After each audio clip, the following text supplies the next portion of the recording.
Okay, we'll call the meeting of the Cross-Border Ad Hoc Committee in order, please. And we have a confirmation of the agenda.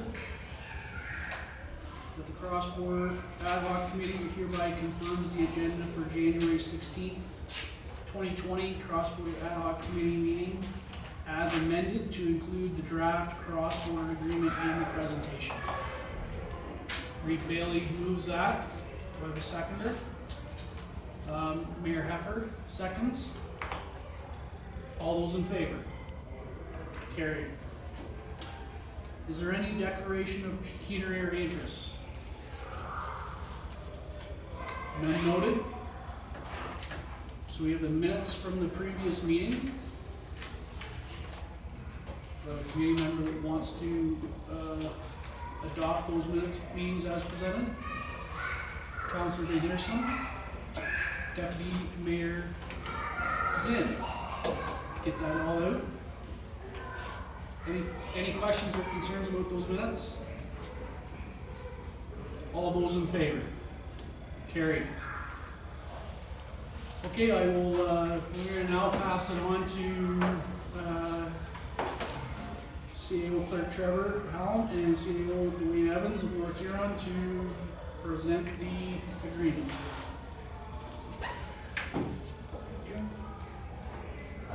Thank you for joining us this evening. We've got a bit of a presentation here together for you to help walk through the agreement as we have drafted it up. We'll kind of have a quick overview of the principles that underpin the agreement and the process we went through to come to what we have before you. Then we'll do a clause-by-clause review of the agreement. Each slide will have a clause or two from the agreement, and then in italics below, a bit of an explanation. So we'll go through that more on the explanation side, and less reading word by word of the agreement. And then we have there afterwards some discussion and questions, but we do encourage questions as we go, as we're looking at the clauses and as they come. That being the case, I'll turn it to Dwayne. If you want to start with the So in terms of the principles of the agreement, one of the things that we did at the start was kind of look at, how we move forward.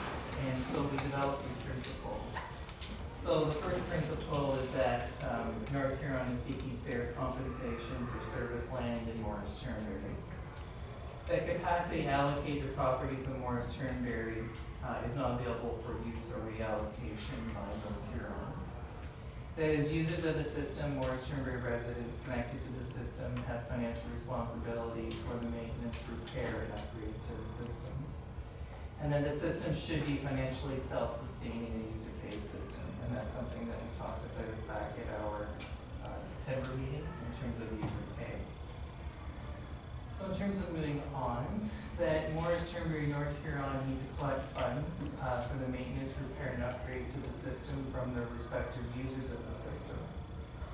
So again, underlying the user pay concept.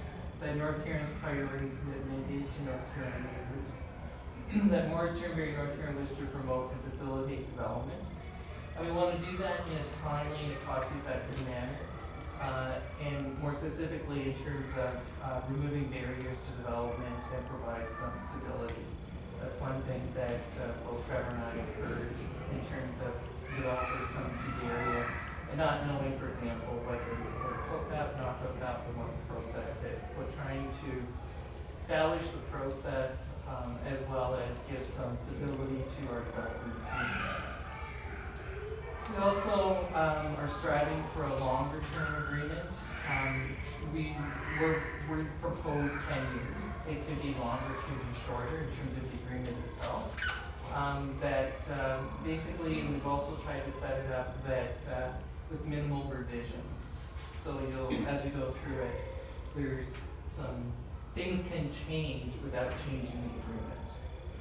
And we can show you that a little bit later in terms of how that works. But that change, though, would be done so with the consent of both councils, of both municipalities. So things can change without actually changing the agreement.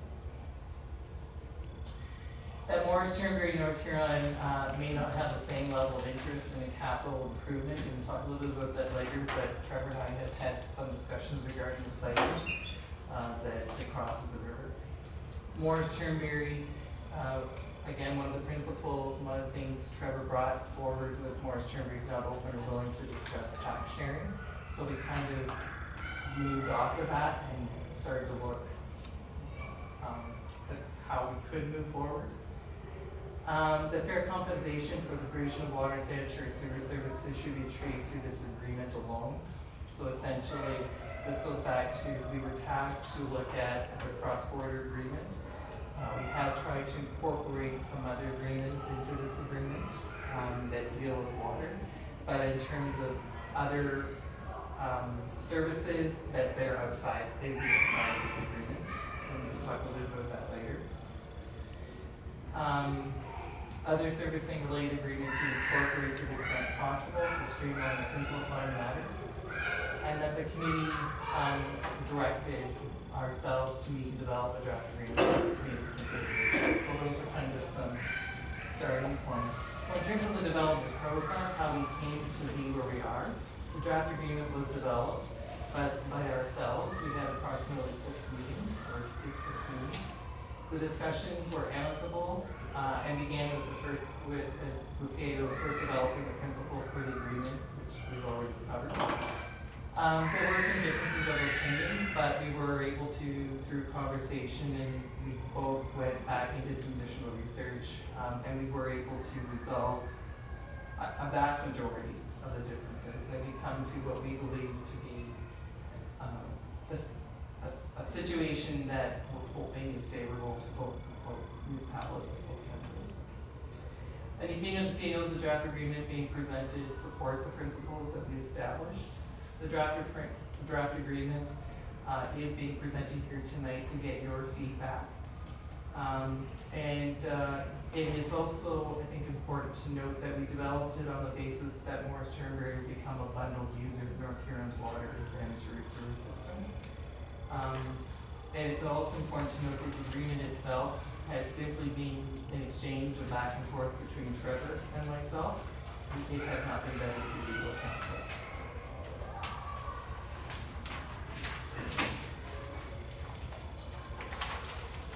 So in terms of looking at the actual agreement, as I mentioned before, we'll go through clause by clause.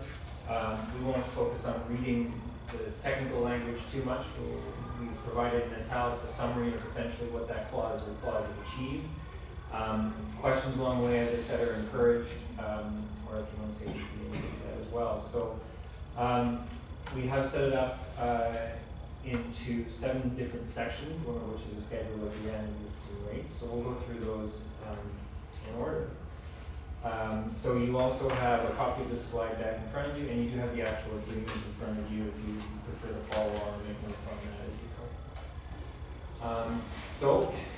Getting right into it, so clauses 1 and 2, these are the clauses that set up the actual capacity allocation for Morris Turnberry.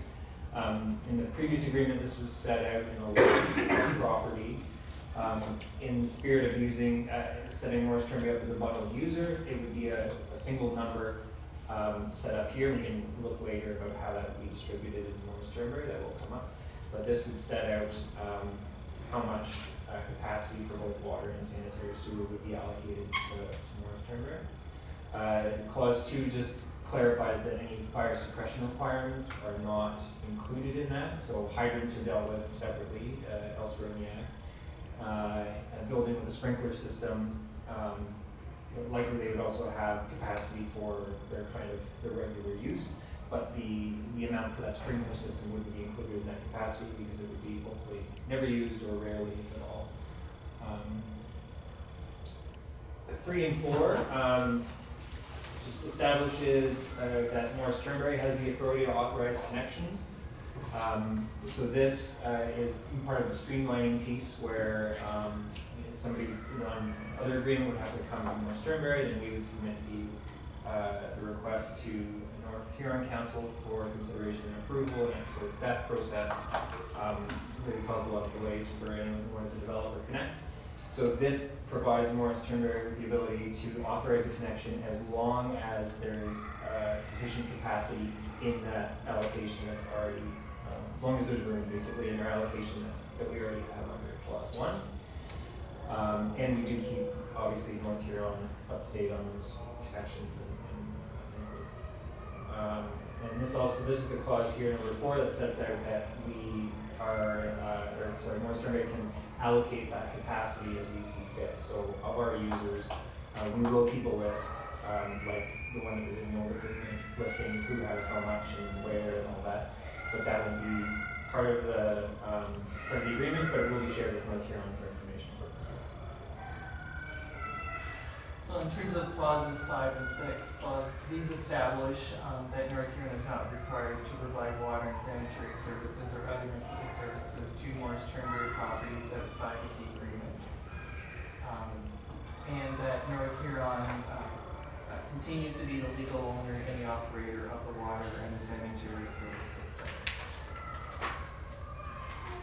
Clause 7 and 8, they establish that new connections can be made to North Huron's water system by Morris Turnberry. And Ms. Trevor's indicated that, without North Huron's prior written consent, but as part of that new connection, that it be subject to some conditions. And for example, one of the conditions is that the connection has to comply with North Huron's sanitary bylaw. And it's in terms of making sure that we have licensing requirements that we have to meet. So as long as what is being connected meets the licensing requirements, then we're fine with it.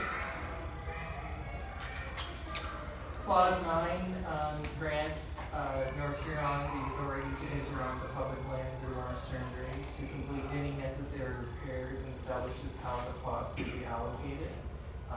So as you appreciate, repairs need to be done, and North Huron will need access to make those repairs. Section 28 outlines the cost allocation, and we'll come to that later on in the presentation. So moving on to clauses 10 and 11.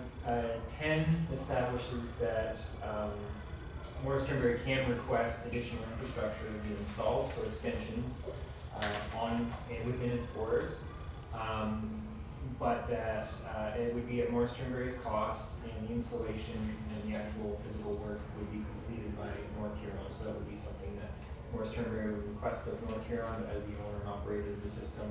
It would be North Huron that would be doing the work at Morris Turnberry's expense. Clause 11, and this just ensures that all properties will have water meters, and this is to aid in monitoring the capacity allocation and any overages.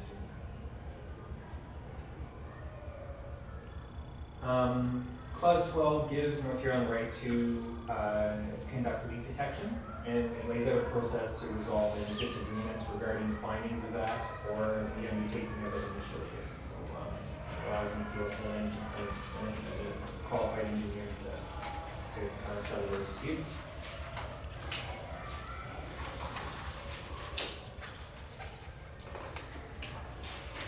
So 13 and 14, they just ensure that there's no contamination in the system through cross connections for private wells, and anyone on a private well also being connected to the system, and that backflow prevention devices are installed to ensure the integrity of the system.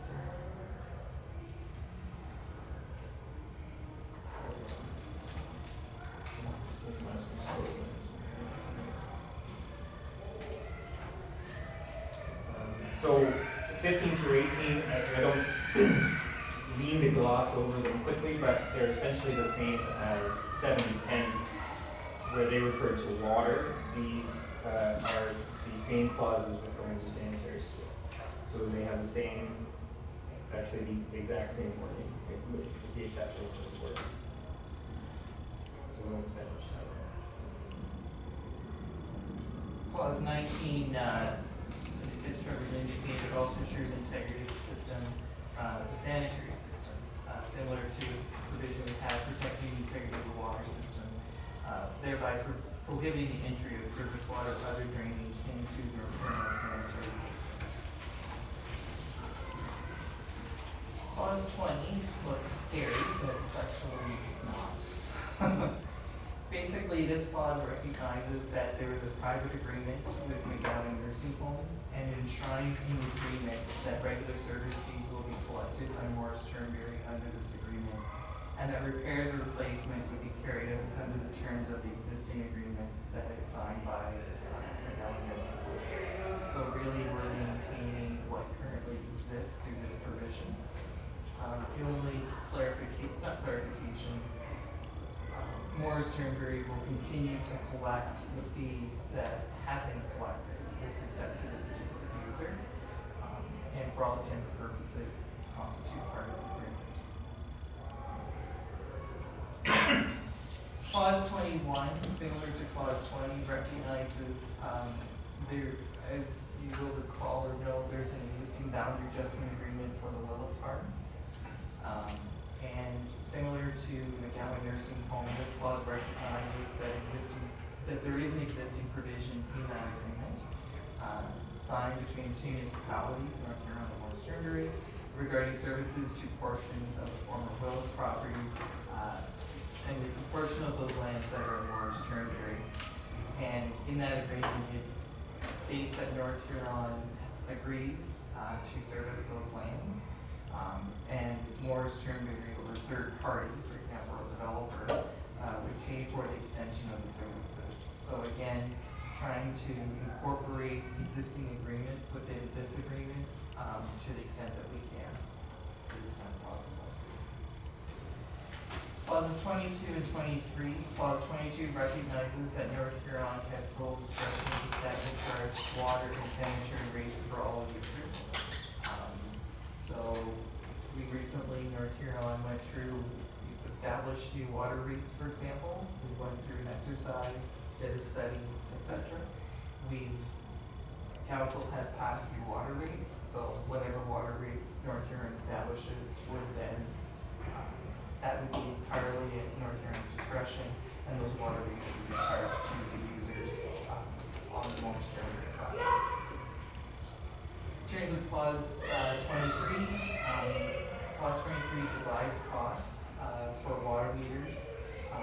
Reading meters is part of the operation of a system, and it is included in the water rates. Replacement repairs to meters would be billed to Morris Turnberry. So again, the reading of meters would be part of the operation, but the maintenance of the meter itself would be billed to Morris Turnberry. Again, for those properties in Morris Turnberry. Clause 24 establishes that there's a quarterly billing cycle, and the water rate to be charged to Morris Turnberry for the full capacity allocated. As we noted earlier, the capacity allocation is defined in section 1, and that number at the present time we don't have.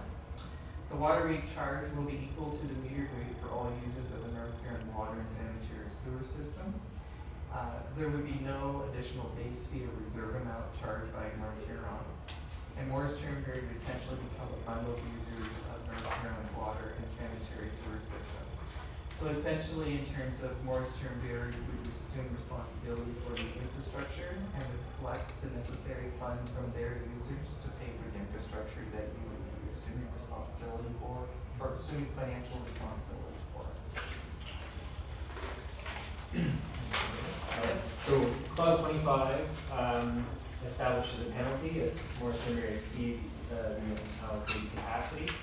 And the way it does that is the standard rate would be charged up to the full capacity, and anything in excess of that would be charged at 3 times the rate.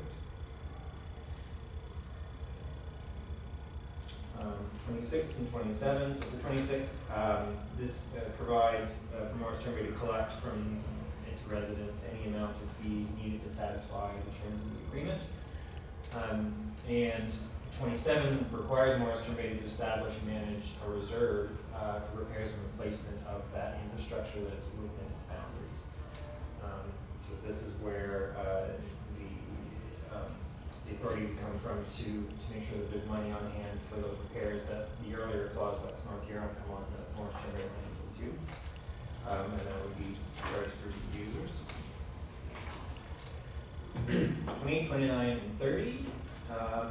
28 assigns the financial responsibility for infrastructure in Morris Turnberry to Morris Turnberry. Clause 29 clarifies that the responsibility assigned is financial only. As the legal owner and operator of the system, North Huron continues to assume that responsibility for the maintenance and repairs of the system. And clause 30 establishes the installation costs charged to Morris Turnberry on a cost recovery basis. So this is new curb stops and service does. 31 requires that is so these ones are getting a little more I guess complex in that this would require North Huron to establish a reserve for those parts of the system that service Morris Turnberry properties only, and so this would be collected out of the connection fees the collection fees that are collected, connection fees that are collected from Morris Turnberry users as they connect would be put into this special reserve to be used for minor repairs under $100,000 to parts of the system that directly affect its ability to service Morris Turnberry. And that makes sense in context with clause 32, wherein costs for major repairs or replacement to those same parts of the system that directly affect its ability to service Morris Turnberry that are over $100,000 would be divided in accordance with the percentage of capacity each party has. So under the agreement that we're still working under, Morris Turnberry 13% of the total capacity of the system. So 13% of that repair replacement would have been Morris Turnberry's responsibility. And 33, it kind of ties it all together, and if the reserve held in that first one for the minor repairs is insufficient for whatever reason, then the repairs under 100,000 where there isn't enough money in that reserve will be divided according to that percentage.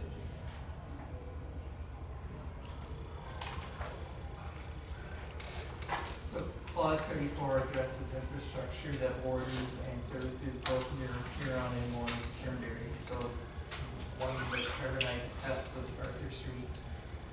The cost for the repair and replacement of that border infrastructure will be divided based on the percentage number of connection by each municipality.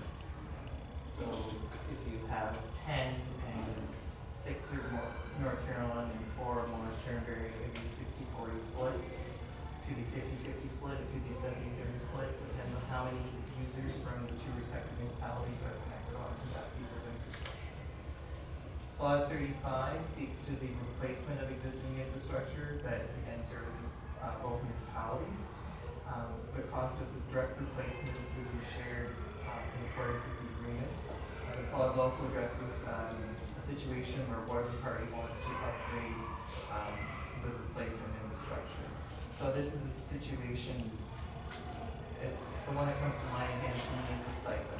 If the siphon is being replaced, the siphon currently meets the current needs in terms of needs of North Huron and Morris Turnberry. And if it was determined that that siphon needed to be replaced, North Huron may decide we want to replace what's there. Morris Turnberry may decide that we want to upsize it because we have more property. You have the land, other industrial land up there. So you may say, we want to pay for more capacity for that siphon. So the way this is proposed is that in that case, the upgrade cost would be entirely borne by the municipality that has requested. So, yeah. And this is an approach that actually is the approach that is used under Drainage Act. So it was something that we felt was worthy of consideration for us. We felt Clauses 36 and 37 incorporate and replace two agreements regarding fire hydrants. It establishes that Morris Turnberry is responsible for installation cost for additional hydrants within its boundaries. So the cost would be 100% warranty if the hydrant is located entirely within the Morris Turnberry. And it means that the existing cost sharing arrangement for the fire hydrants that Lawrence municipalities. So we're not proposing any changes to the current cost sharing arrangements regarding fire hydrants. We feel that what is in place is sufficient, just incorporate. Clauses 38 and 39. Clause 38 ensures that Morris Turnberry's bylaws protect the integrity of the system in the same ways and the same standards as North Huron's. And Clause 39 protects North Huron and its associated individuals from additional costs and liability except in the case of negligence or intentional acts. Clause 40 addresses dispute resolution. So any disputes regarding the agreement will be resolved in accordance with the Arbitration Act. What else to say about that? 41 and 42. So 41 is the termination of the term clause, and it does set it at 10 years. And it is worded in such a way that if neither party gives notice of its wish to terminate the agreement a year in advance of that date, it will automatically renew for successive periods of 5 years. And again, this as well as other numbers are obviously up for the committee to decide, and for the most part, we're going to put recommended placeholders by Glenn. 42 allows for the agreement to be amended at any time, but only through mutual consent. Again, we hope not to have to do that if we set this up well, but 43 and 43 and 44. 43 sets out where notice is related to the agreement that they sent. We left out the addresses, we used our addresses. And 44 establishes the jurisdiction under which the agreement is made with government. So we'll just finish up the body of the agreement. So 45 is a kind of boilerplate legal one that lets us sign different copies while it's still being legally binding if we sign the same. So Schedule A speaks to the rates. Clauses 1 and 2 establish the rate that Morris Turnberry will pay for water, sanitary, sewer services as a bundle user. So it's one. Let's see the wording specifically, but it's 100% of the North Huron residential meter rate. So Morris Turnberry users would pay what North Huron users. In terms of clause 3 and 4 of that, clause 3 of Schedule A establishes the rate for consumption over the allotted capacity. Again, if Morris Turnberry exceeds what's been allotted, then essentially penalty of 3 times the residential rate.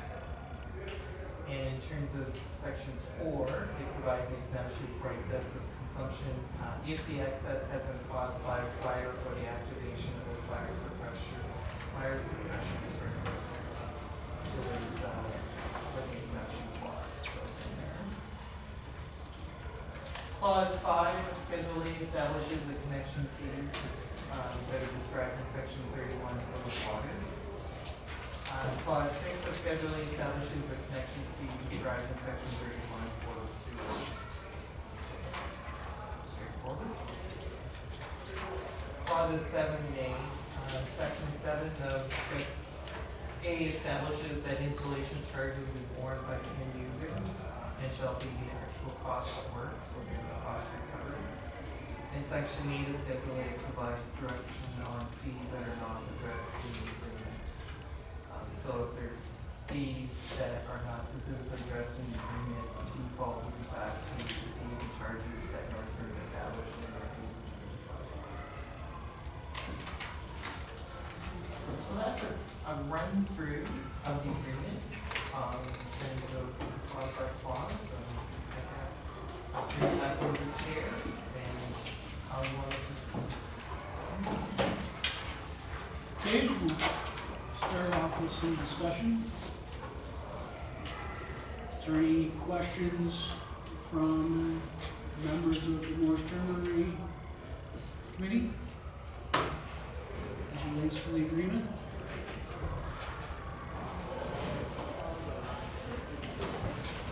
I have a few, Trevor. Yep. I'm not sure just how you want to put that, but start with number 20 and 21. Clause 2021. Yes. Okay.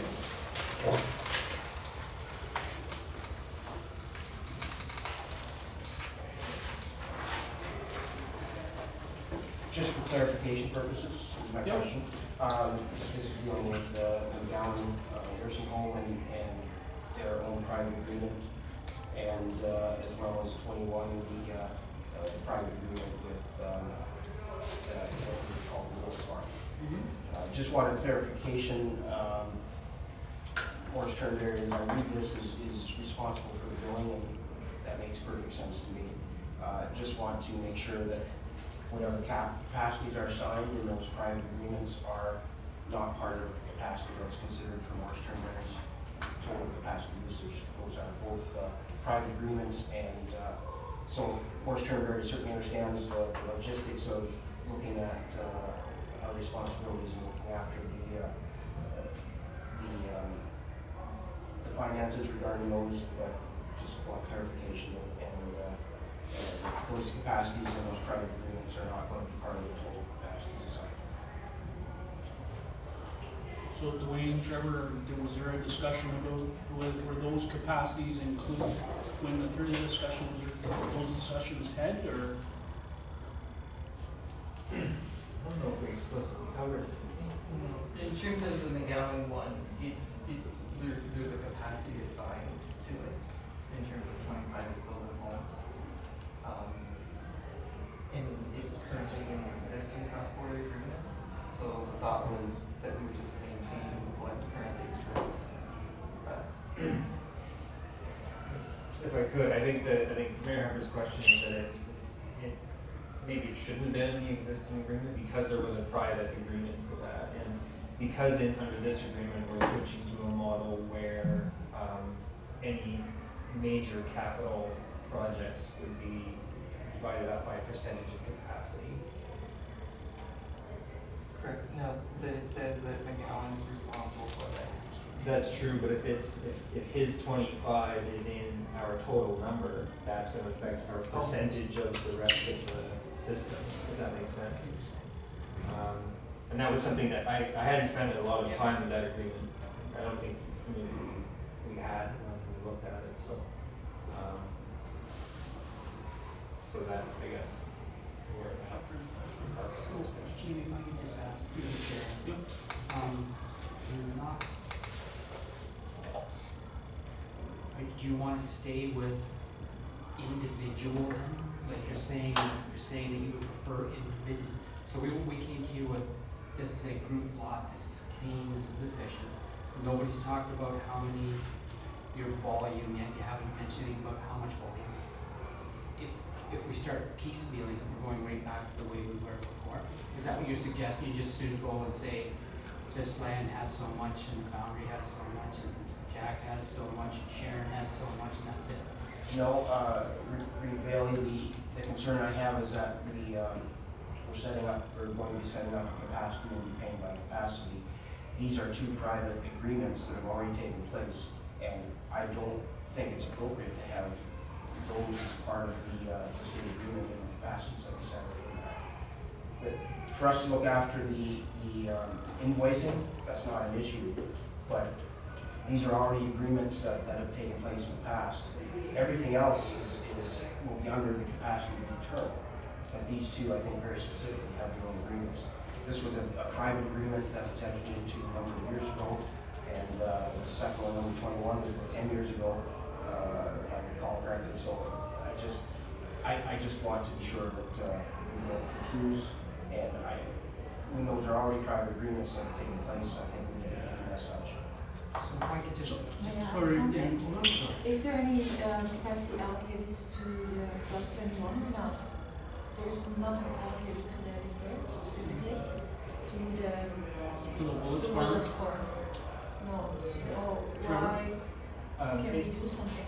We can't make a private agreement or nothing, can we? it- Go ahead, Trevor. That agreement, I have copies of it here if you'd like to see it. It does say that a capacity will be reserved for those lands. So under that agreement, capacity is to be reserved for those lands. It doesn't put a number on it, but because that agreement is reserving that capacity, I think the interpretation of Morris Turnberry is that it need to be reserved in here, because that is through a separate agreement.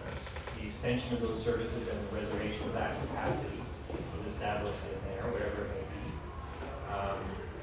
Whereas this is about the capacity that is required for those connections that aren't under those agreements. So what I'm hearing is the concern is that if those capacities are included in the agreement, the percentage allocation of capital costs would bear Morris Turnberry more than, because those private agreements are on their own. The only ones that, the excessiveness, the capacity excessive, if they use more than the 25 or the reserved capacity, there would be no option for North Huron to collect. Because if there's nothing in the current agreement that would indicate that, that's what I'm hearing. But that's Morris Turnberry's concern, that 25 cubic meters, if that is currently 5% of the percentage allocation, that Morris Turnberry is bearing 5% of cost on an agreement that has already been signed separate. That's what I'm hearing. I just want to make sure I'm clear. I think you made me more unclear than I was before. Well, hold on. So if the concern of the percentage of allocation, if that 25 cubic meters, if your total allocation was 100 cubic meters, let's just use 100 cubic meters for example, and that McGowan property was 25 cubic meters of it, of the 100, right? Okay. But what I'm saying is in the current agreement, what you're saying is it is. That's how it's read in the agreement currently. And what Jamie's concern is he doesn't want it part of the agreement. That's your concern. You don't want it a part of the 100. If we put 100 cubic meters in this agreement, you do not want that 100 to include the 25. That's right. Right. That's right. So, and the reason why you don't want that is because if that 100 cubic meters is 25% of the overall capacity that's been of the system, you're paying 25% when you could be paying 20. And it is a private agreement that's in place, and my concern, is that I have no idea what future expansions could possibly take place at McGowan's, but they need to be able to have that ability to negotiate whatever they need through you, because their whole process to start under this was a private agreement. So I think that private agreement needs to hold. We need a private agreement between the Downers and Homes and North Huron. And back to 21, the Wills property, the same. There's a private agreement, and whatever capacity is determined for that needs to be, I don't know what the developer would have in mind for that down the road, but there is We're no, not- sorry. Just hold on. Let finish, sorry, Councilor, finish, let Davey finish. so for us to try and guess at a potential use there, I'm not willing to do that. That developer will have to decide what capacity they think is an appropriate number for them to have on that specific property and whatever uses they may have for it. Councilor Anderson? Sure. But there is no developer yet, there is nothing going on yet, and if you decide to say, I want this capacity, then why can't you include that into your overall capacity? Why not? Because there's already an agreement in place that gives capacity to them. I don't know what that number ever was intended to be. Sorry, I'll go to I may Trevor. be able to offer a clarifying point. I think under the structure of the agreement, Morris Turnberry is paying for capacity whether it's in use or not. So to allocate capacity to a vacant lot, somebody's going to have to pay for that.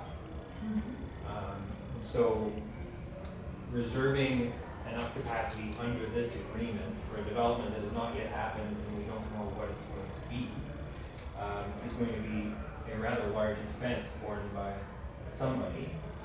And it's an expense that isn't borne by the system because there's no water going to that property, if you follow me. So it is reserved, there is, capacity is promised through that other agreement, and it sounds like that is the way that Mayor Heffer's asking that it stays, and we don't incorporate it under this one. That's Billy?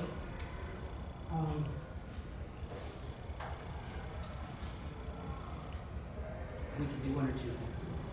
We can get the capacity in 1 minute. And when you fill it out, it will become handy.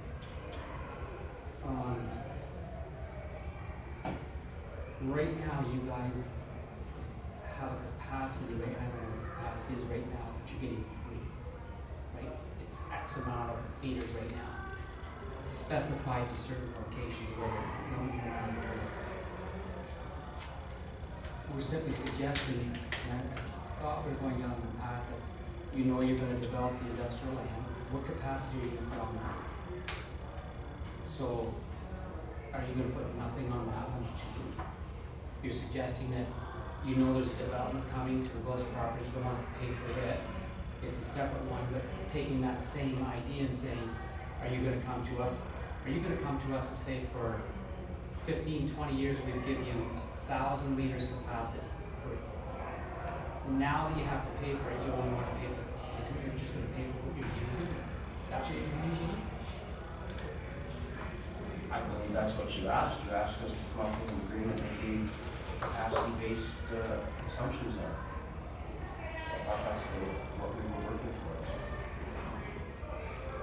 So if we're going to do that, I'm not prepared to put in two properties that have private agreements into that mix. So what are you going to do with the foundry?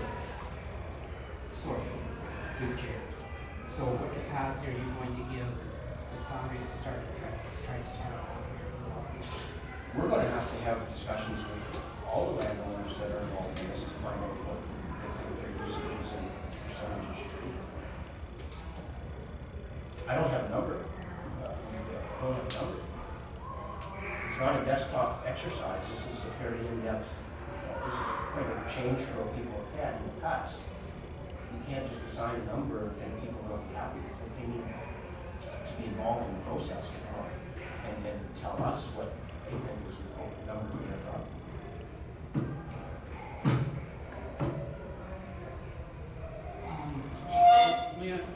So let me, as it relates to the Willits property, it does say the clause where Morris Turnbury or the third party developer pays for the extension of the service.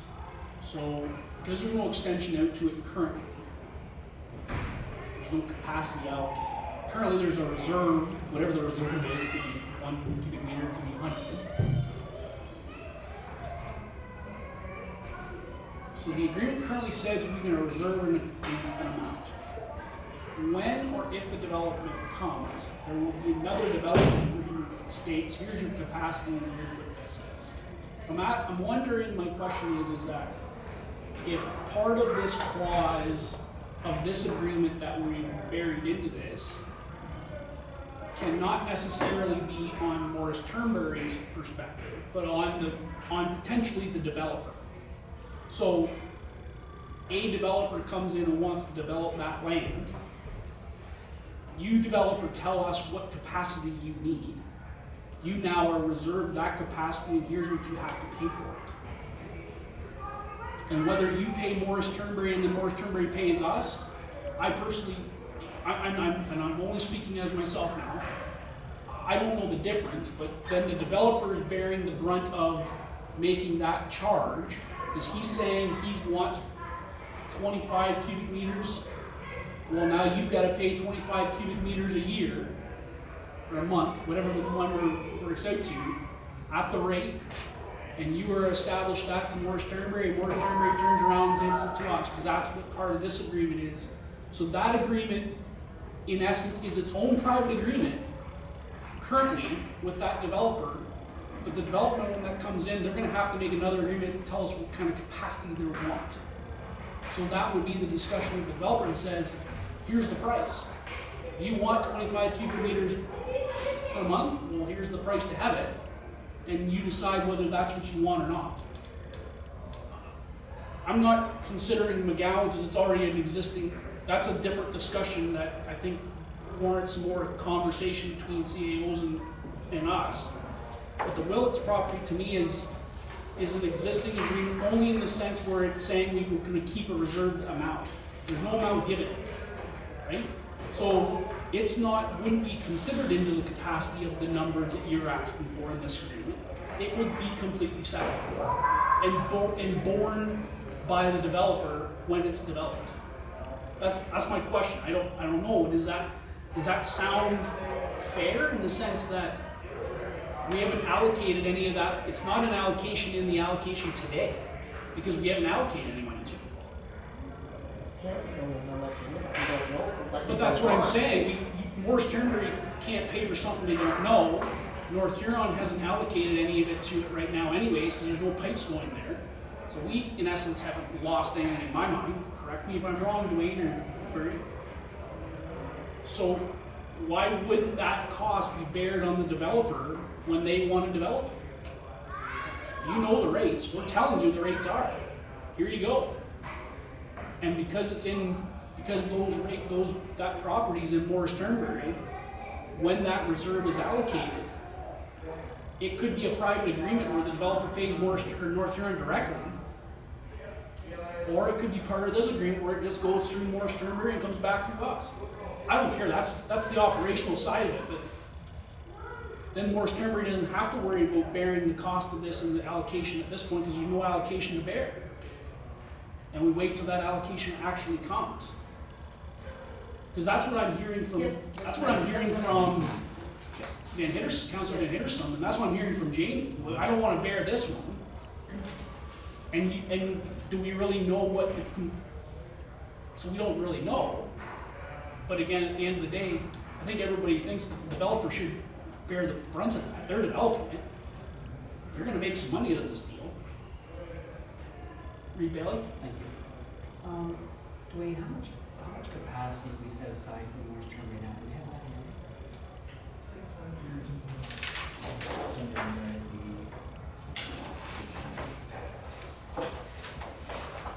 Roughly 690.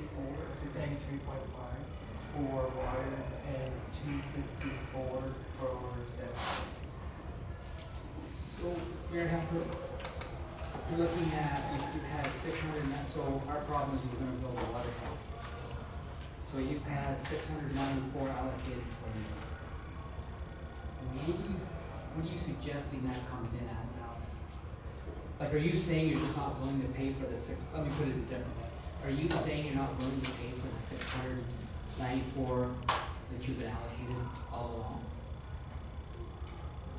We're going to pay for whatever amount the users are going to require.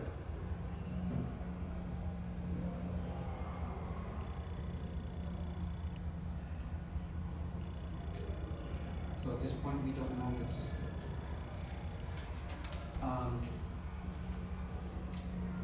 so we're not gonna build a tank that may service you there, because we know that Wingham's blocked in, we need X amount of water. So we're not gonna build a tank for millions of dollars. I think you guys might need it someday. I think we're gonna go back to Sharon's idea. I'm quite happy with Sharon's idea, where she stated at our first public meeting that you maybe just build your own tank and the size you need it. Put your own lines in. I thought you asked for us to give you a number of what our usage was. You wanted us to pay our fair share of our usage. Is that not what you asked us to do? No. We wanted an allocation of water you would need. Okay, You know, water we would need. you know you're going to need water for a development right out here. Your former CAO and her clerk and I and her new boss had a chat about this. I did not go into chat about that, it was a completely different subject, but they brought it up. Told me all about it. You know that you're going to put this industrial park in at the other end of Arthur Street. We've seen all the designs in the streets and everything. Industrial park. Paul and and all over the country bragging about it. I've seen the paperwork on it, so you know you're going to do that. Would you not want to allocate enough water for that, so that we build a system that can supply that water? For instance, we put in 8-inch water mains instead of 6-inch water mains through Wingham, or I don't know the proper size, for the capacity that may be needed for outside of Wingham, which is Morris Turnberry. And we bear the brunt of that cost by keeping, and we shared the brunt of that cost on Arthur Street. We put bigger lines in Arthur Street 2 years ago, on the last council, it's nothing like that, on 2 councils now, to have that water available for you guys. I think you folks thought it was just about what you're using, and we were thinking about the capacity of the future. But we're not gonna have the North Huron people pay for a water tank that we don't need, because we're boxed in, we know we're never gonna need more water. It's just not gonna happen.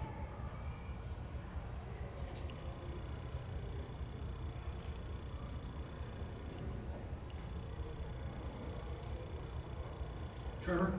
In the hopes of offering some maybe a bit of clarification, I think that a number will be provided. It will take into account future development.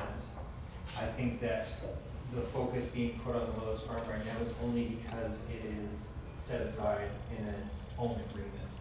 You were right in saying that decisions will have to be made about other vacant lands that would be under that capacity umbrella. And that is the part where Mayor Heffer said that those are discussions that have to be had with those landowners. Because it would be unfair for somebody at a desk somewhere to say, well, you have this land that could be developed industrial, so now you have to pay for 50 cubic meters that maybe someday you might need, and you have to pay for that as if you're using it. That's a decision that that Morris Turnberry intends to let the landowners have a say in, and I think that's a fair approach. So that number will be forthcoming. However, we don't have it ready for this meeting. But that will take into account future development. It's just that the Willis lands were addressed in a separate agreement, so there just needs to be there correct. So let me just ask, so kind of not muddy the waters. Because the question was about those 2 agreements. So let's,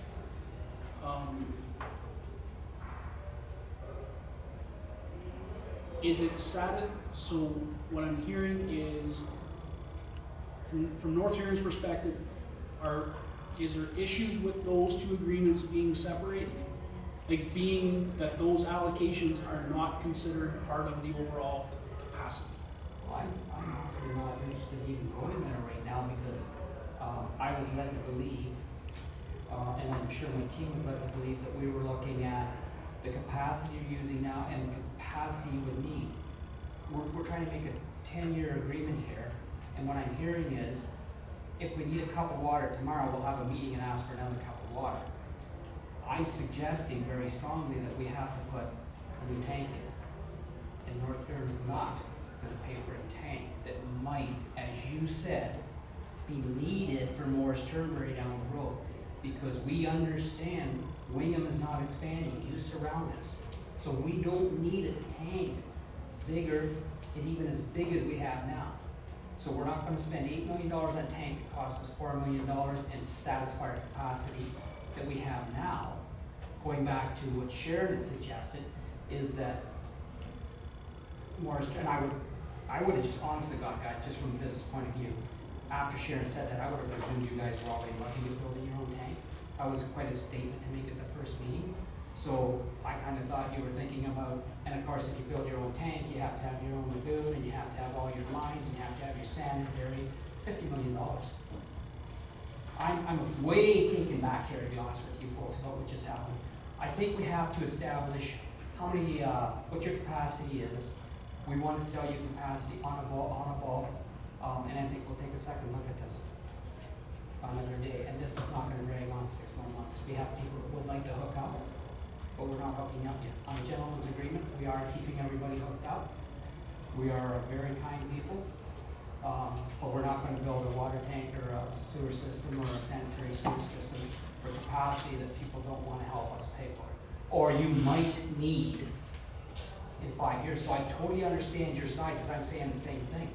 Why would I put an 8-inch main in, thinking Morris Terminating one day will come and need it? It's too expensive. Gee, we just can't afford it. The bottom line is, we just can't afford it. Well, I think for you, Dale, back to earlier discussions, we were talking about, I think the bottom line was the issue over capacity. Because we weren't using the capacity that's allotted to us, and you wanted us to either kick in or give it up. I believe that's boiling it down as about as simple as I can put it. And we made an offer to pay a nominal fee for the capacity we're not using to maintain it, but that came back to us saying we want to know what we use. So I believe this exercise was taking us down to how much do we actually need to have from our storage. And we don't have a number at this point. It's too early in this process. Well, I'm gonna suggest we have about 30, maybe 45 days to make a decision from North Huron's point of view. I think we should be coming up with some numbers and meet another day if it's worth meeting, without insulting each other. I don't want to be insulted over this. Maybe, I think maybe we should all go back and consider this.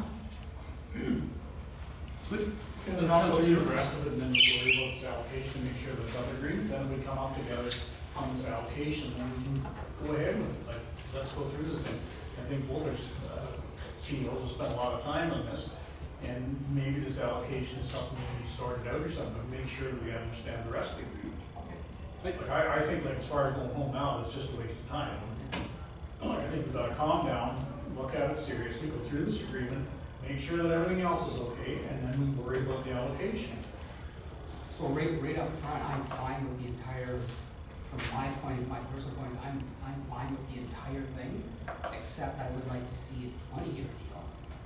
Besides that, I looked it over, and we've had conversations, and I'm fine with it, so, yes, if anybody has anything else that they want to bring out about the agreement, let's hear it. But at the allocation, I guess what we want to do is have a user pay system, okay? So I guess what our concern is, all of a sudden, that's my opinion, but all of a sudden we have an allocation that nobody's using, okay? You want us to pay for that, who's gonna pay for it? We as ratepayers can't expect the rest of the water system to pay for that, can we? And I guess, and on the other hand, we can't take it out of tax dollars. So currently, right now, like, and let me answer this question. Right now, there is unused capacity on both municipalities right now, Yeah. right? So who bears the capacity? The North Huron residents right now bear the cost of that unused capacity. So North Huron, or Morris Termby, in my mind, if there's unused capacity, Morris Termby user should bear the cost of unused capacity. But you're doing that when you're building them like so much of water, like if you have your water rates and they're established, That makes then no water everybody rates. is paying for it, it's the amount that we're using, the amount you're using. The allocation that you're not using, you're not billing that to the customers.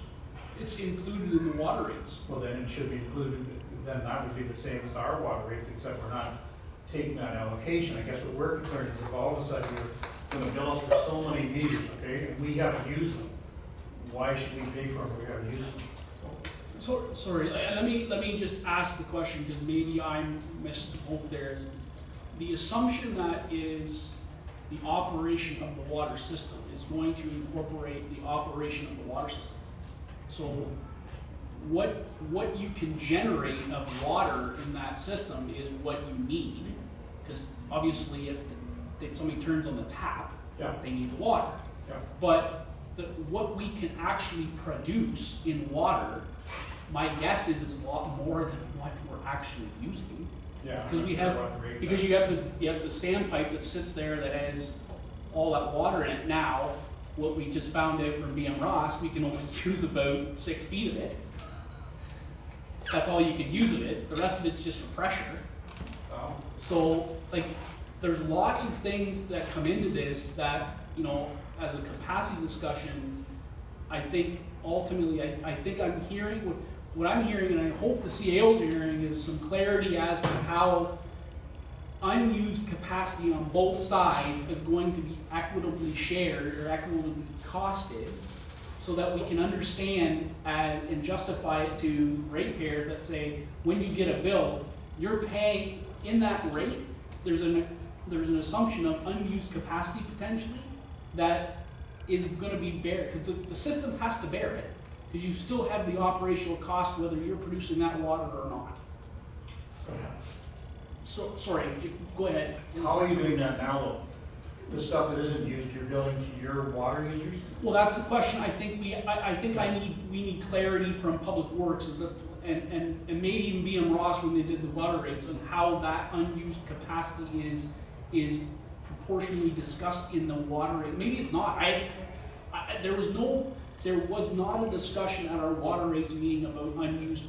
They told us what the unused capacity is, but didn't tell us what that cost of the system because you haven't. Yeah, So yeah, that's that's- the question I think we need to clarify. Were you I Bailey? just wanna follow up on that, so we're dropping back to charging you regular rate, we're not charging you 1.5 times anymore. You can charge your customers whatever you want. We know for a fact that you're charging twice as much for water in Belgrade as North Huron. And North Huron was subsidizing that rate up till a month ago, January 1st. So we're charging our guys $400 coming out of the same line you guys are coming out of, and you're charging $800 and you own the system.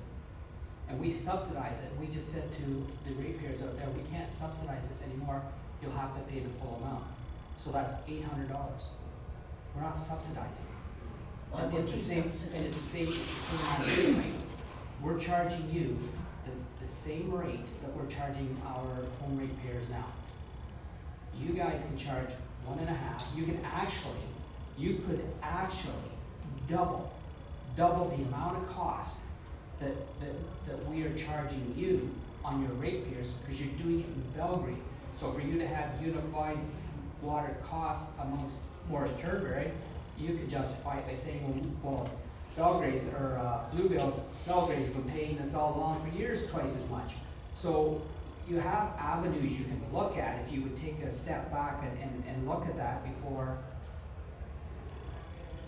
Sorry, Trevor had his, and then we'll, if he wants to go back to Councillor Nealman, that's fine. Councillor Nealman? I guess when you talk about the Belgrade system, it's a user-paid system. So I'm not sure what are we doing wrong? I didn't say you. So the question is, you weren't doing anything wrong. No. The previous councils at North Huron made a decision that said the ratepayers in Belgrade should not, this was their decision pre-existing this Yeah. council, not pay anything more than the non-metered people in Blythe. That was their decision. This council said, well, no, you're on a system. Morris Turnberry is charging us what they need to charge us to run their system. That's the whole purpose of the user pay system. Now Blythe residents, or Belgrade residents, I'm sorry, but you are now going to bear that price. Sorry about your luck. What happens is, the reason why that happens is it's a very small system connected with a very small number of people. Yeah. Where these systems, we have a significant volume of people that can spread out those costs. And that's the issue we're charged, and I think that's the issue that, like where you said, North Huron made the decision to do that. Previous council, it had nothing to do with Morris Turnberry. That was a North Huron decision. This council reversed that decision and said, no longer are we going to do that. And that is what it's gonna be. We are not, according to what I'm hearing in this agreement, and what Reed Bailey I think is saying, is that we're gonna charge you for capacity. You wanna turn around and charge your ratepayers whatever you wanna charge them, that's your prerogative. You're gonna pay us. You can charge your ratepayers whatever you wanna charge them. But you're gonna pay for that capacity. And again, at the end of the day, that's the same thing that we're doing for the Belgrade ratepayers. Same thing, in essence. I think that, Trevor? Sorry just to move off of Belgrade for a second, back to the unused capacity piece, just in terms of some of the things I've picked up along the way and looking at all of this and looking at some of the billings that have been done before in terms of use and capacity. It's my understanding that you wouldn't allocate any less than 1 cubic meter to a residential use. But the average use, so that's a cubic meter per day, but the average use for residents might only be half of that. So I think that the issue that Morris Trimbury is having with say doubling the rates, and you're right, it's completely within their jurisdiction under this agreement to do that. But for paying for a full cubic meter per day, that's already doubled over what the user is actually using. Where in North Huron, if a user is using half a cubic meter a day, the other half cubic meter that is really just would be allocated to them, even though it's not broken out that way. But in terms of your total system capacity and your connections, that's that headroom that BN Ross likes us to have for fluctuations.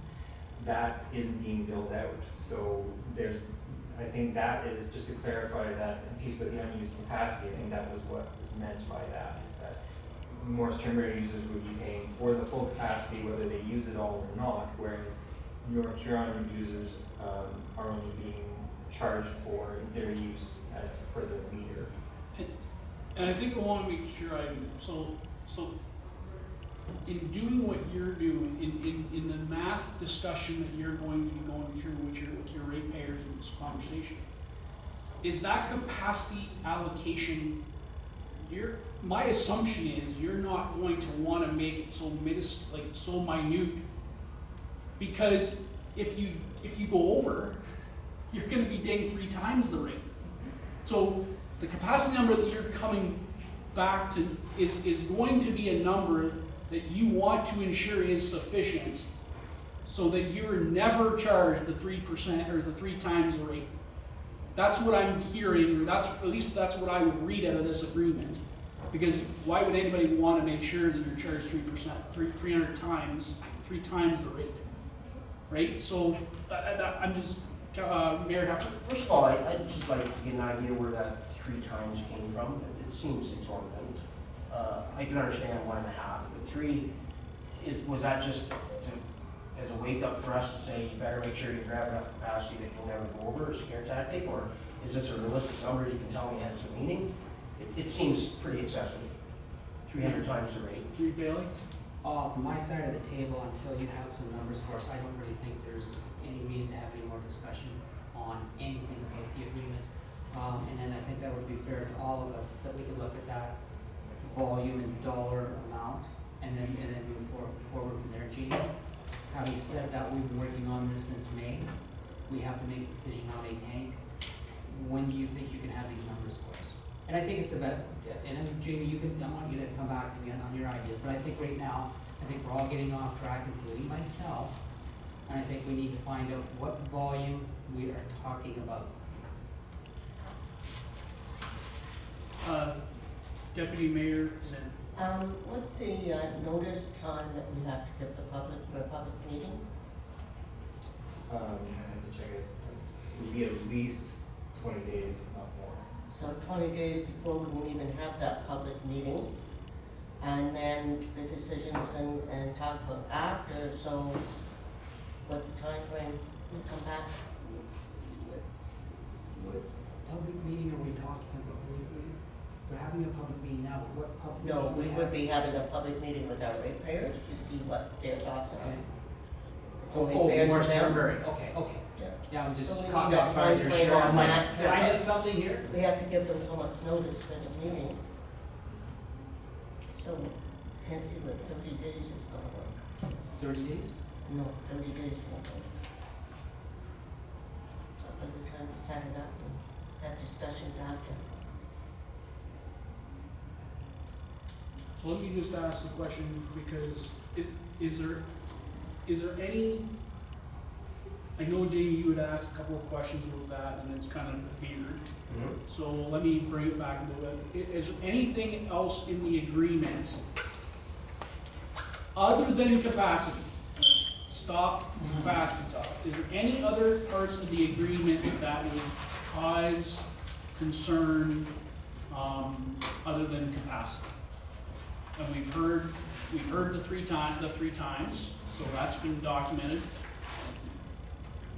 Yeah, I have a couple other things here. Okay, You let me go through them? absolutely. 27. Our users have been paying into a reserve for many years, and we just wanted to know just what's been done with that money that has been paid into reserves for that period of time. And we need to be able to have the ability to plan and prepare when we're dealing with reserves, and just wondering if that money, some of it's probably been used on the system, some of it's probably still sitting somewhere. Is that going to be allowed to be some of our seed money to build new reserves since it's been paid into by many years? So that was one question that I had.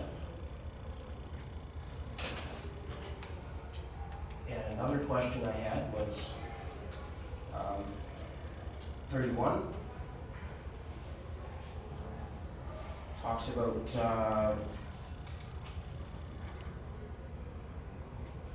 discretion of a public director of public works. And my question is, what is the appropriate mechanism in place to ensure that the reserves are spent proportionately? And it's basically bookkeeping, just so that we're aware of where the monies go, what proportion is ours, how much is spent. And the question, I guess, would be, are you going to be working this into an asset management plan that you can share with us, that part of it, so that we're all on the same page as to the way that's handled?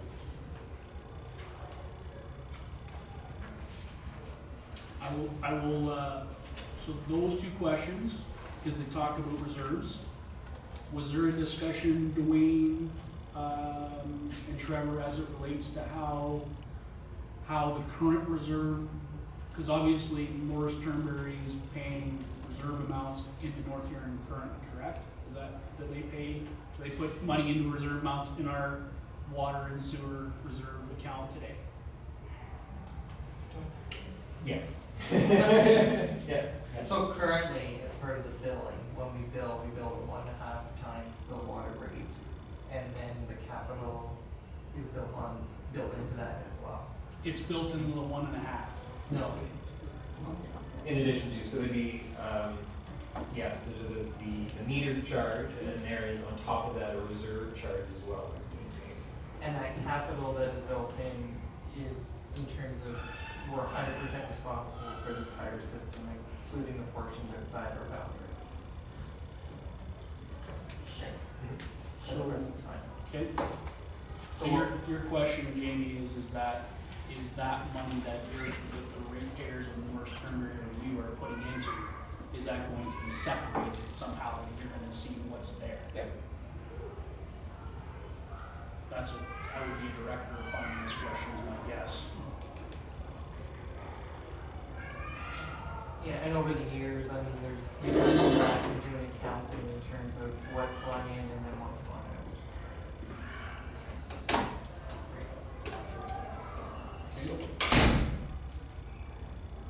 So we're suggesting that Jamie wants us to go back and all the years we were putting the money in there and then use it as a seed money for the new, right? You want to Set up you kind of want all your reserves. money back. No, I didn't say all the money back, there'd be a proportionate use that's been used, but I'm sure there'd be some money there, and I'm putting reserves for a good number of years that. So the question becomes, if we go back and do that exercise, which we could do, what if we come to a deficit number? Look at potatoes. Well, it would be money that has gone in for the infrastructure outside our boundaries. We may have spent more on that than we thought. So it could, what I'm saying is that exercise could go either way. Could be seed money. or It could be seed money or it could be deficit money. And to be honest, I haven't been here long enough to know what we spent. We'd have to go back through the record. For sure.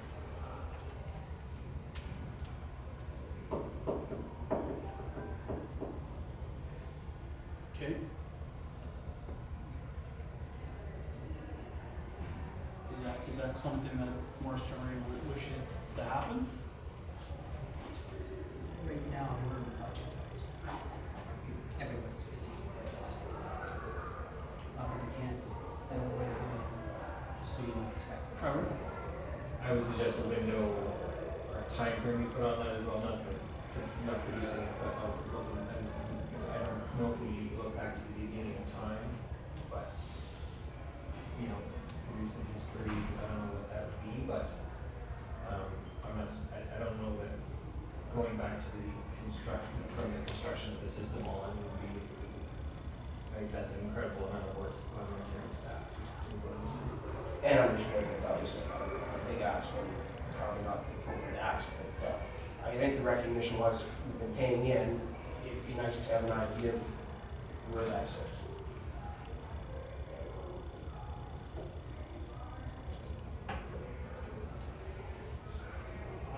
Rebuild? So going back to my original comments, until we come up with a number, so we know whether it's worth moving forward, or Sharon said we can go one tank, I think we need to get that number and see. We'll have a conversation with North Huron Council on how they want to do that. Again, as Jamie said, there's a question of non-ratepayers are concerned on our side as well as his, and making the comments and just not able to get things like that. So, Is there any, so have those, just I guess question for CAOs, has those questions been documented about that Mayor Heffer has brought up about reserve money and stuff, so when discussions come back about capacity, that some of these other questions can be talked about again, just to clarify for both North Terminer and North Huron, that where do we see that coming out, I guess is at the end of the day. Is that fair? Is that fair? Okay, is there anything else? Jamie, did you have anything else? No, just if we're getting near the end, Trevor, I'd like to just thank staff for, I know both Wayne and Trevor put a significant amount of effort into getting us ready for us, and those questions I had, just for clarification's sake, the rest of the agreement, I think they did a very thorough job on dealing with. Deputy Mayor, did you have anything to add? I have nothing. Councilor Newland, do you have anything to add? I just hope we can get this resolved or something. I don't think anybody wants to have two systems. So No. I think that was just a comment that you made or something. I don't think there's any bearing on us to build a system. We want to work together to get this resolved. So at least that's my feeling. Councilor Van Henderson, do you have anything to add? No, I just hope that everybody can come up with capacity numbers pretty quick and can come to a solution. Reed Bailey, do you have anything to add? just questioning when you're gonna have your capacity numbers, it's kind of affordable, and you guys have done a great job, no doubt about it. When will we have those capacity numbers? Any idea? That's a question for me. Yes. I don't have an estimate right now. The structure of this agreement was gonna really determine whether, like the flexibility of the agreement, as you can appreciate, would determine how much capacity would be asked for. If we, through this agreement, had the ability to adjust it pretty easily, then we might be more conservative. If we don't, then we may be a little more, take a little bit more. So until this agreement really came and was fleshed out, now those kinds of decisions could be made. As Mayor Heffer and Councilor Zim said, these are questions that are going to have to be posed to the people who are going to be paying the bills. They deserve a say in that. So we will go through a process and we'll start it and we'll move it as fast as we possibly can. I can't at this point guarantee a date by which time those numbers will be ready, unfortunately. Apologies, actually, we should have those numbers because we know. Well, we have, We have usage. yeah, we have the numbers in terms of the current, the consumption. We have the consumption numbers, not. So at the very least, that would be the number that they would potentially be asking for. would be consumption. Right? That would be the very least. Which is? Oh, we can, do it in a minute. So I just don't know if they have that right. No, it's fine. No, so we sorry, sir, we can, reach it. The only question that I had,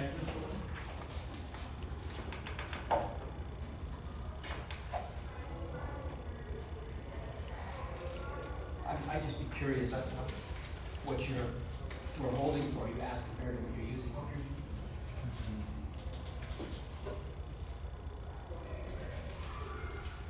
We make those numbers smaller, maybe. I know.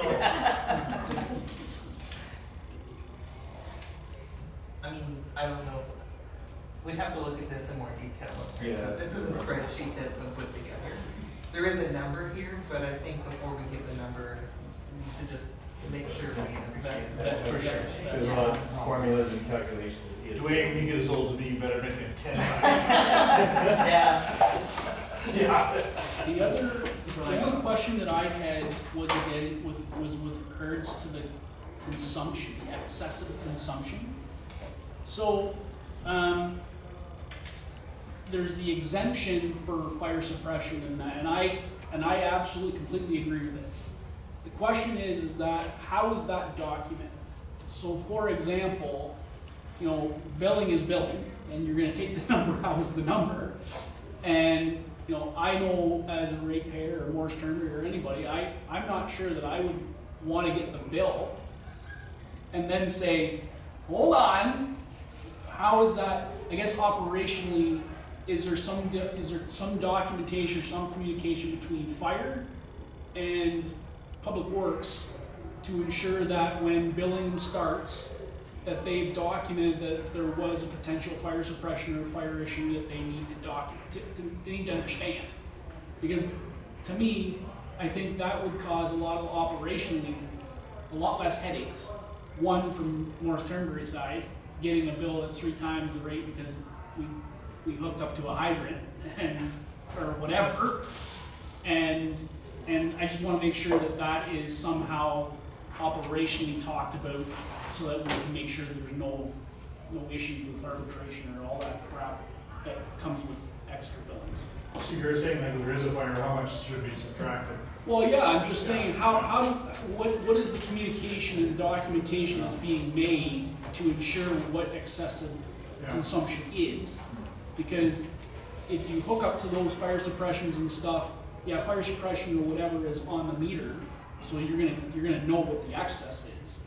But I guess the question is that how is that communicated to Public Works? Because Public Works is just gonna take the reading and bill, right? That's all they're gonna do, potentially.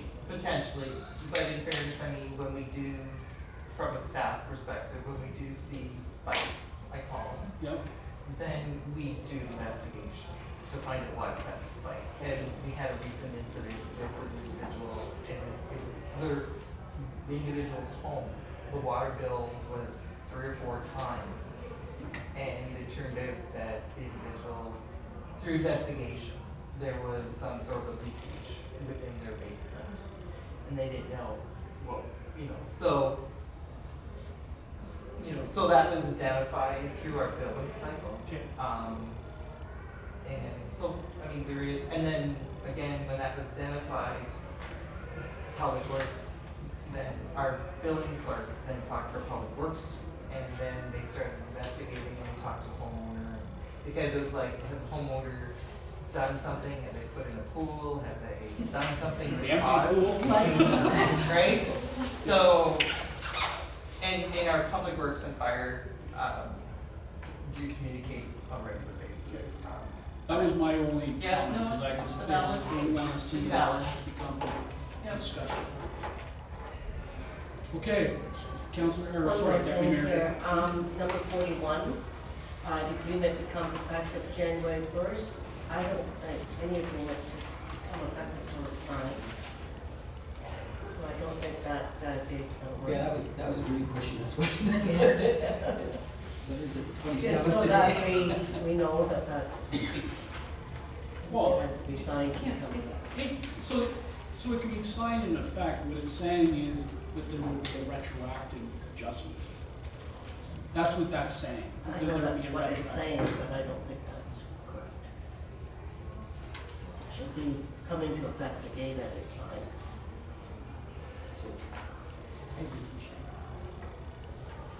So moving forward then, we're going to, we realize that now we can get the proper numbers ourselves, the clerks can get the proper number, have that discussion. And we'll come back another day and talk about the volume. I would like Morris Tremblay to give it some thought about future volume at the same time. Understanding, I understand that it's no different than you have a garage, right? And if somebody doesn't pull in for you to work on their car, you're gonna be broke, so I do understand that. But we do know, we're not gonna pretend we don't know, we do know there is development around the corner. And I don't want to be bringing this back to the table every 3 months, you make it so tight that we gotta come back every 3 months because the foundry started up, or this, or this, or this. Keeping in mind that you could add that 5% we gave you back to the water rates, because they're used to getting it now, and you could have that to help you sped off the finances. Just thoughts, I'm not telling anybody how to run their township. Trevor? Just to clarify, and I fear the things I said, maybe this is where I get closer to overstepping, and I should stop me but I don't know that, and I'm sorry if I gave you the impression, or, and I'm not sure if anyone else gave you the impression that the number was gonna be extremely low. There's, the capacity is 600 and some odd cubic meters now. I don't think anybody said that it was gonna be 1 or 2, or that we were gonna drop it down just to consumption in the hopes that we could talk North Huron into more at a later date. So I hope that wasn't certainly an impression that I gave, but I guess it seems the impression that was received was that it was gonna be very, very low rather than going up, it was gonna go down, but we actually don't have that number at all. We don't know, so in my discussions with Dwayne, and we had talked about that, and I tried to express kind of what we were going through and that we were working on it, and I think our hope was that the agreement would stand and be a sound agreement, whether that number was 100 or 1,000. So regardless of what number was slotted into it, that it would be a sound agreement, so that's. So, and I want to be very clear that my concern was I don't want to keep going back to the trough week after week, month. So Jamie, when I said the things I said is because I want to make an agreement that we don't have to look at for 3 or 4 years. Don't want to rate people, but at the same time, let's not go back and back and back, and let's just set something up that clearly in this agreement that the gentleman put together, you don't have to come and ask North Huron for hookups or anything. We could just start developing, man. How many times have you heard me at this meetings we've gone to? Let's get going. So that is in the back of my mind at all times when we're talking. Let's move things along, okay? Thank you, David. Okay, so I will kind of, what I've come out of here is what next steps will look like.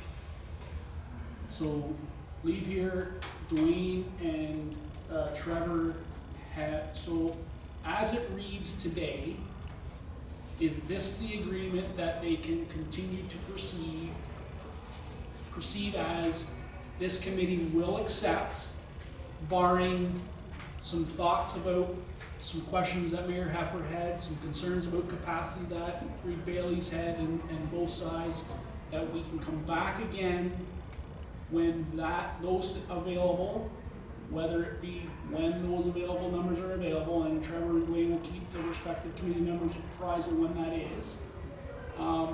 We can then come back to the table and discuss that, to then have something, hopefully have a resolution that we can recommend to our individual councils at that time. Is that? I, from the North Huron side, am quite comfortable with what we have. It's unfortunate we didn't think to have numbers in, but we never thought we had them all along.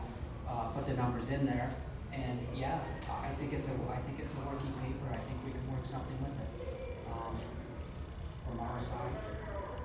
Lena, unless you something? Well, yeah, if you are going to start with public meetings, and I don't want you to drag on with like, oh, we need this, we need that. It's already going on for 5 months, so I thought you had your numbers ready tonight to work with it. So I hope this is not going to take forever to settle. But is it, So there is a can we process. say like in 6 weeks or so? Is that something? We'll let you know how it progresses. Well, Yeah, but that is very like maybe you'll progress in 2 months or in half a year. It's so open, we would like. It'll be as quickly as we can get everything arranged and get a date at the public meeting, and like as I said, there's a process for public meeting. So let's, I guess the question I have is, what, and maybe one of the questions is what is, so the process is public meeting, that's what you're obviously doing. At some point, Is that the process? I don't know, what, I guess the concern that North Huron is having is, we don't know what process you're going through, and we don't know how long that process is gonna take.